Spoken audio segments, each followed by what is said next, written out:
Welcome to Stories of Hope. I'm Christine Hotchkiss. Each week, I bring you stories that will inspire you, educate you, and give you hope. I want to thank my studio sponsor, The Motivated Mind Group, based right here in downtown Chandler, your global creative agency. Today, my guest is Crystal King. This is going to talk about identity. I think we all can get lost in identity in society and then things that happen to us, and that is going to be one of the things we talk about.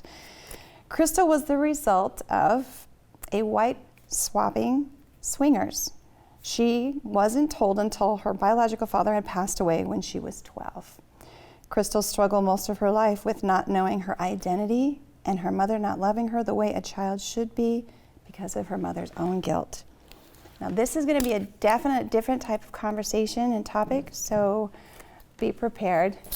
It's an all organic conversation. Please help me welcome my guest today, Crystal King. Hi there. Hi, Christine. Thank you. Thank you. I've known you for quite some time in the community and the things that you do. And one of the things that we all do is, oh, what do you do for work? Or what do you do for business? But then you're very personable. And we got to know each other on a different level. And this was one of those things that came up about society. You know, it's just a general conversation. And today being Valentine's Day, not that this is going to be aired on Valentine's Day, but it is Valentine's Day. Yes. You're like, yeah, it'd be the best time to do this story. So this talks about identity. We can easily get lost in the chitter-chatter of what people think we should be doing. Mm-hmm. This goes deeper. This goes into where you were the product of something that curiosity was a part of your parents' lifestyle. And I'm not really sure how to even begin that. So how would you like to say? Yeah, I have no idea other than it was the time. Okay. You know, I was born early 70s. Okay, okay. And so that was, I think, still very much in vogue, in fashion. People, I would imagine, bored in their relationship is the only thing I could think of. Okay. Would swap wives with friends. So it was my father and his best friend and their wives. Okay, well, they were very close. No. Yes. Okay. 12 years old. So up till that point, you thought you were a normal family, normal life, normal kid. Yes. There were tiny clues into my life, like I have very, very dark hair, darker skin, and very dark eyes. Okay. And my sister is blonde and blue-eyed. Oh. Like very blonde as you can be. And my mother would just tell me a lie that I 100% bought when I was a child, because why would I not believe her? Well, as kids, we look to our parents and we trust them. They're going to protect us, they're going to tell us the truth, Yes. and do everything that we would think that would be comforting, helpful. Of course. Help you grow, promote you, tell you you can do whatever you put your heart to and your mind to, and that includes telling you that you are who you are, which they're not wrong, you are who you are. They just didn't say what other parts were making up who you are. Yes. She omitted a lot of information. And the worst part is most of my siblings knew. Oh. So my older siblings knew. The siblings, half-siblings that I had from the other family knew. I was the only one out. It's very courageous for you to want to share something like this. That's very, for some people would be saying, shameful? Oh, it's not my shame. No, but there's some people. And I think my mother certainly felt shame. You know, I don't think my father or the biological father person felt shame. I think it was just my mother. So this is where we're actually going to go into the part. 12 years old, that's preteen. Mm-hmm. You know, you had all of your life that you were told, all the things that you led to believe, and then one day it completely changed. Yes. So tell me more. Yeah, so just sitting on our front porch, tiny all cement porch with a wrought iron kind of railing. My mom and I think my sister was making her do it, to be honest, because my sister was there. Okay. And she called me out there. She wanted to talk to me. She told me that the person I had grown up with, who had passed about 6 months before, was not my biological father, that I did not have the same dad as all of my siblings, and that this man that I had known all my life but never liked was actually my biological father. Was he in the picture in the time that you were growing up? So him and my father were best friends. So he was. He was in my life. I went and played at their house because his children were my friends. I never put two and two together that I was probably on some weird visitation, that I was the only one who ever went, Okay. and that I went on a vacation with them once. It never dawned on me other than I was going on vacation with my friend. Oh, wow. You know, I never, and they even, looking back, obviously, it's very obvious, but they would even ask, do you know, do you know, do you know? And I'm going, I have no idea what you're talking about. Oh my gosh. And so they would never say anything. Okay. So how'd you feel when you were told that the stuff that you thought was truth was all a lie? It was certainly a gut punch. There's no other way to describe it. You know, I mean, it's then immediately all of what identity that you have is pretty much gone. And now this person that I knew and I knew I didn't like I never got a warm fuzzy feeling from this person. I always got a be careful alert. That's scary. And so that was the hardest part, I think, for me to kind of accept and get over, is that my beginnings don't necessarily control who I am, who I grow up to be, who my identity is. You know, and so at 12, though, I had no coping skills, no coping mechanisms, and my mom just landed this giant fish in my lap and said, oh, okay, that was what I wanted to tell you, and that was it. We never talked about it again. No? No. We never spoke about it again. I really didn't get any answers or was even allowed to ask any questions. Okay, I'm trying to process that one. Yeah, it's insane, right? I mean, I'm 12. Yeah, you're just a kid. I'm just a child. Just, yeah. Okay, so moving forward, knowing that you didn't have any answers, couldn't ask questions, and nothing was ever further said, where did that put you?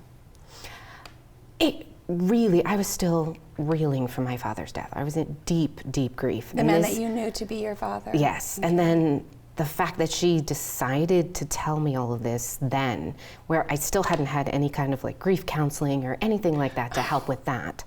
And now I had this other level of insane amount of stress and like trying to figure out everything alone. You know, You couldn't talk to your siblings? you know, I'm not really that close. Okay. And it kind of, How you did- know, so they then- always knew, so I don't know if that kind of stood in the way of us being super close. So now, as we go to school, you're preteen. You're already trying to figure out who you are as a kid. Now you go to school, and we all know that kids are mean, or we think what the ideal family is, or being in the ideal situations. Did that make any difference when you went back to school and did what you did, thinking that these families that you saw and your families were not the same? It made some difference, but I was living in a really diverse neighborhood and area, and most of the kids there actually looked more like me than my sister. The blonde. Yeah, there wasn't as many blondes as there was dark hair, dark eyes, darker skin. Okay. So, like, I fit in more than the rest of my family did. Interesting. You know, but I mean, I constantly, because I'm the third in line, would come across teachers who had had both my older brother and my older sister in their class and would immediately negate that I'm a part of that family. They're like, no, you can't possibly.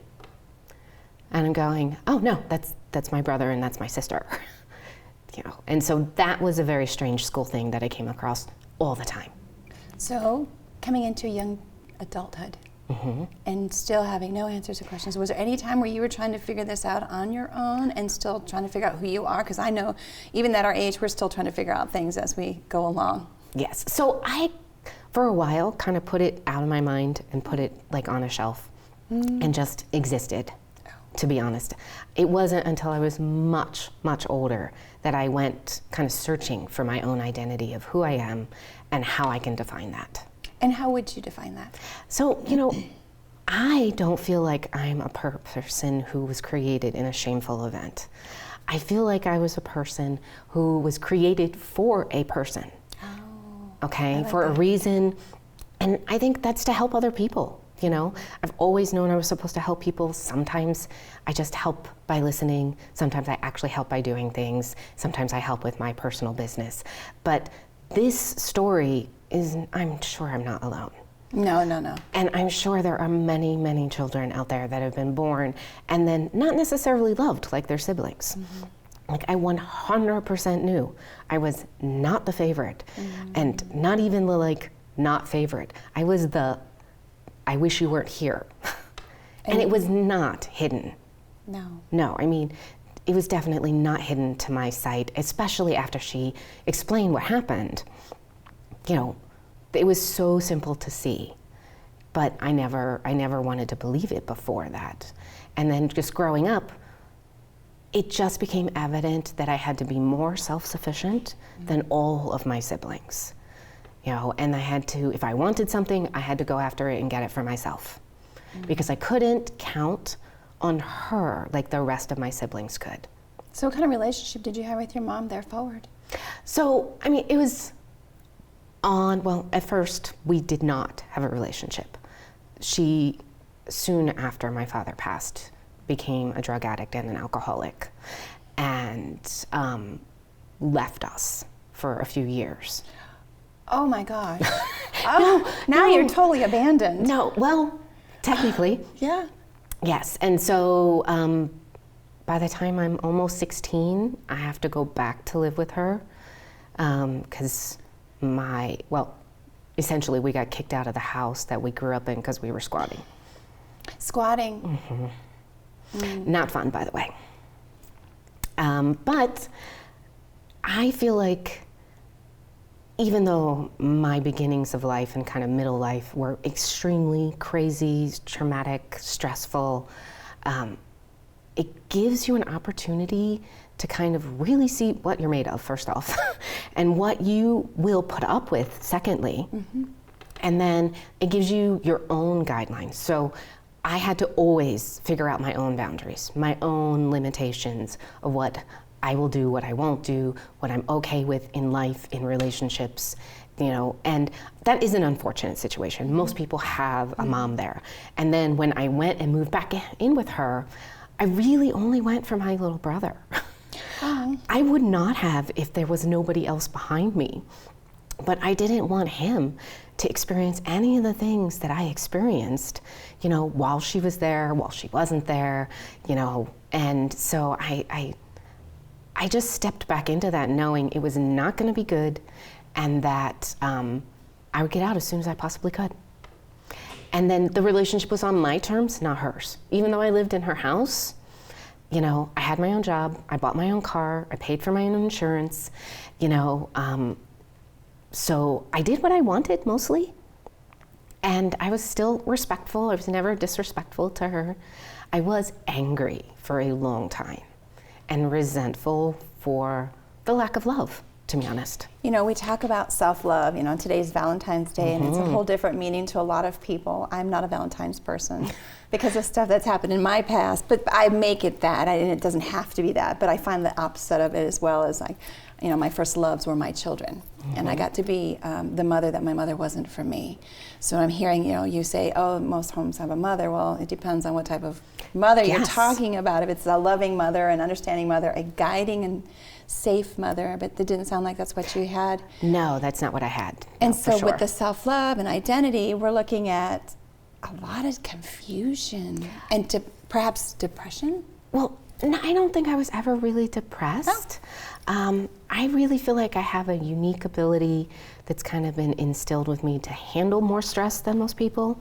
I'm extremely calm in chaos, where most people might lose it. I've been around you, so yeah, I'm like, so she's gonna snap, right? No.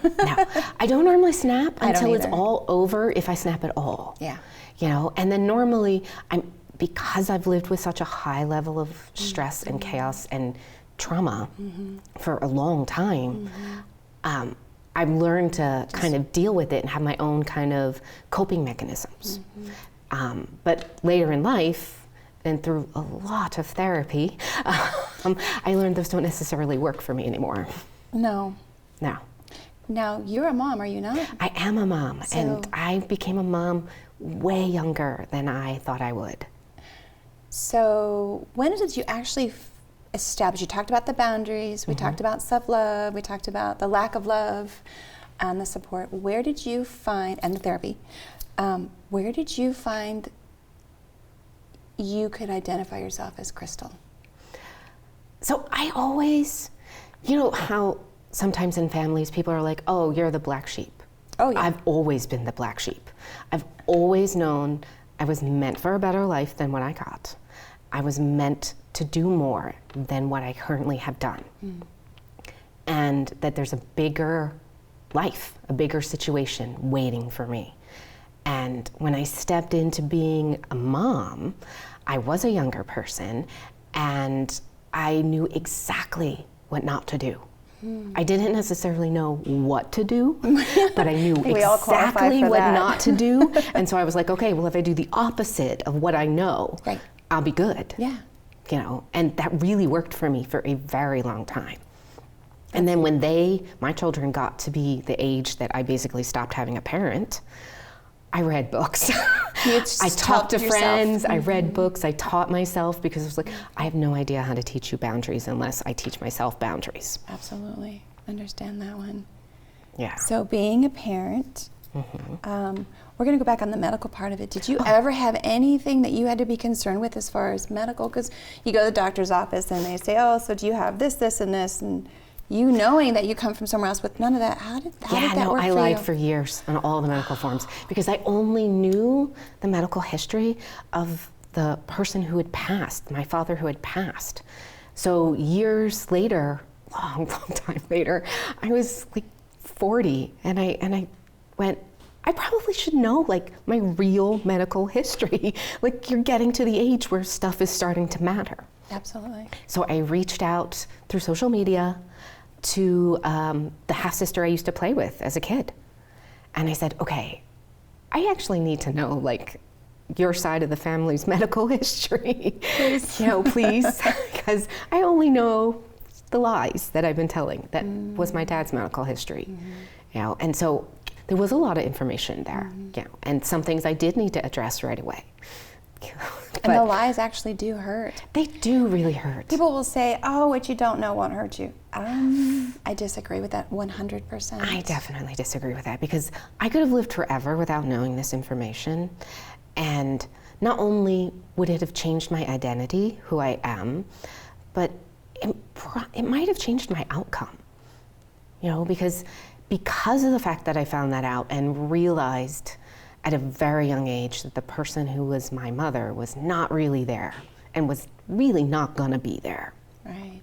You know, that changed my whole thinking, my whole outcome, and it really just made me way more determined to protect my younger brother and to get out and get away, you know.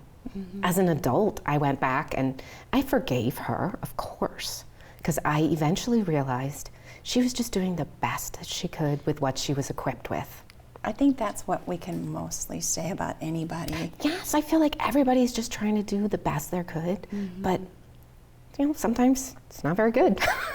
No. Sometimes it really sucks what they're doing. Absolutely. You know, but with what she was equipped with, you know, 4 kids, super fast, back to back.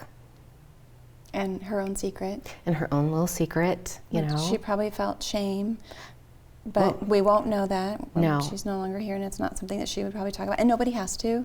No, and she would never talk about it again. So No. even if I had questions, it wouldn't.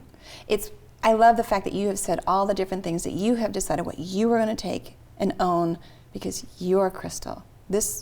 What they did was what they did. Exactly. You came out of it, and you're still an individual. You have every part of you as anyone else to be a successful individual and live the life that you want to live, however you want to live it. Yes. Yeah, I think biology and ideology are completely different things. Okay? Just because my biology is different does not mean my ideology doesn't mean the person who passed away isn't my father. Of course he is.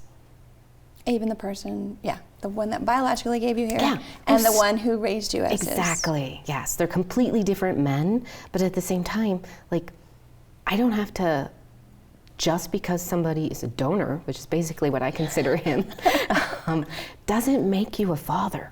Like, it doesn't make you a part of someone's life just because I have some of your DNA.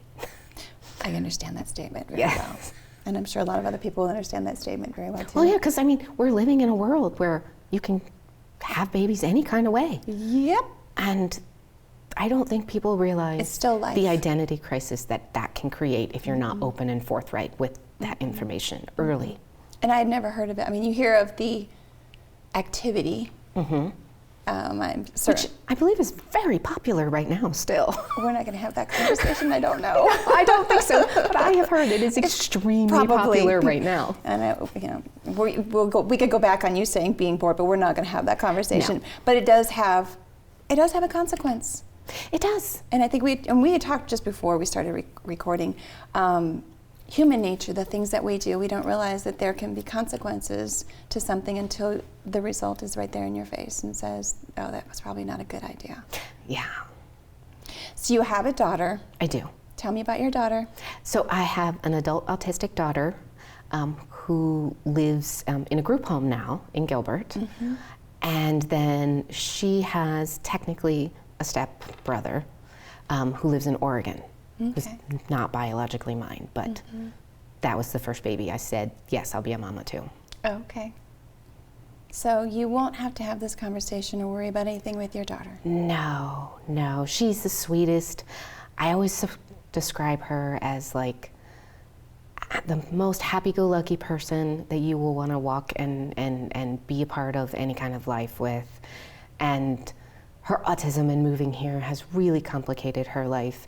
And again, she's doing the best that she can with what she's been equipped with. And for me, I have a very clear understanding that people with special needs most of the time are just trying to control the situation. They're not trying to do anything else. They just want to own some of their own life. I was telling someone not too long ago that we inherit our parents' stuff. Then we have our own stuff. And then when we have children, then they have their stuff. And it's like the baggage just keeps going. But if we can lessen the baggage by understanding where we've been and why we are who we are because of where we have been, I think those are the tools that we continue to pass along for the other generations. Oh, for sure. Versus holding on to it and carrying it and passing it along. Most definitely. And, you know, I was older when I started the therapy for my whole childhood and the many gaps of parental situations there. And as a mother, I was going, oh, how was I a mother during these times, you know, when it was clear that I have PTSD? And, you know, hopefully I was going, oh, well, I'm hoping I did not do any damage to my children. And I did go back and talk to them about that because I felt that I was responsible and wanted to be clear.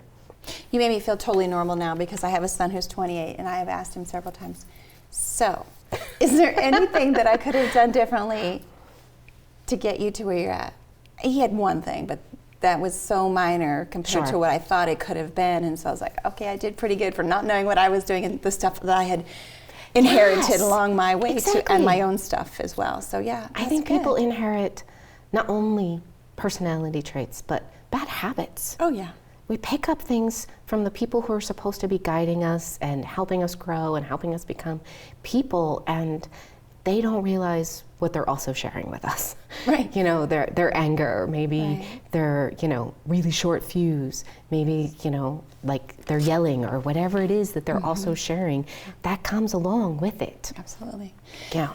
And my son in particular told me that he wished I was less of a perfectionist. I know somebody else like that. I think and we I all told do. him, I said, I don't think perfection is a thing that's, you know, is real. I said, I've always just wanted you to do the best that you could, and I wanted to see progress.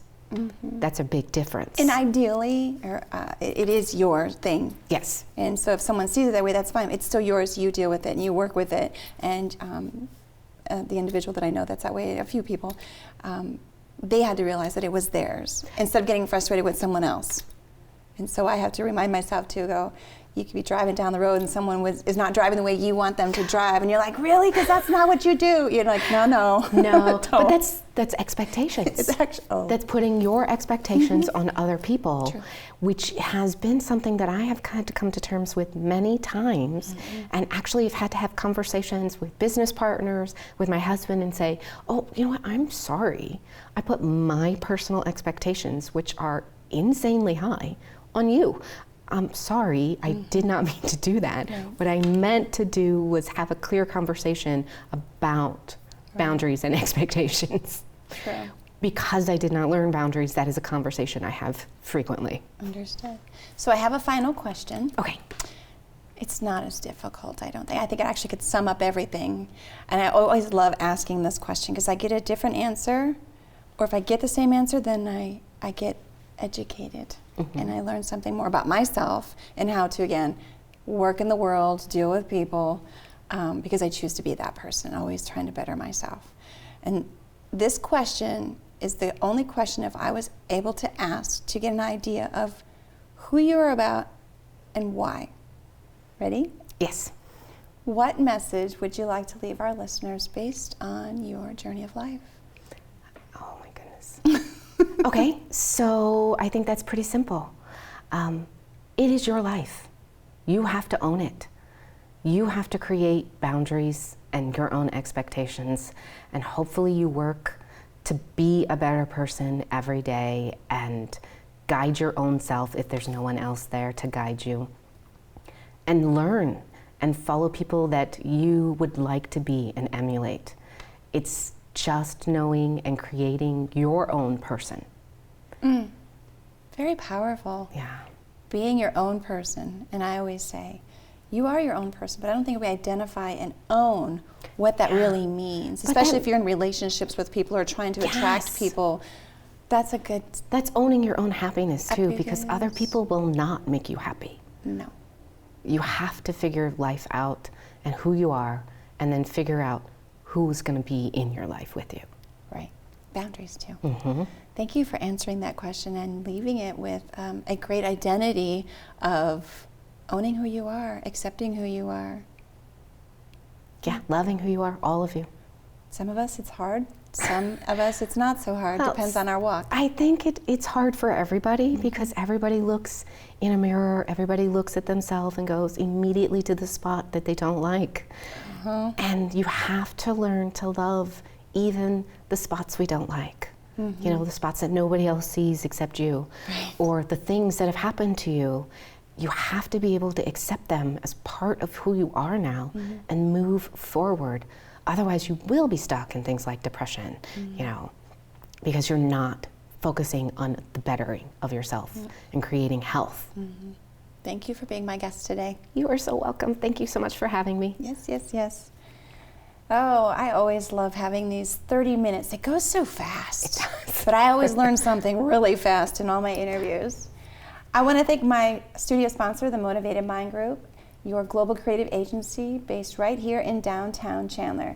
If you have a story that you want to give hope to someone based on your journey, please email me to the address of stories@ChristineHotchkiss.com. And if you'd like to be a sponsor, also you can email me to the address of stories@ChristineHotchkiss.com. And don't forget to follow, subscribe to catch more stories of hope. Until next time, everyone, I wish you well, and you take care.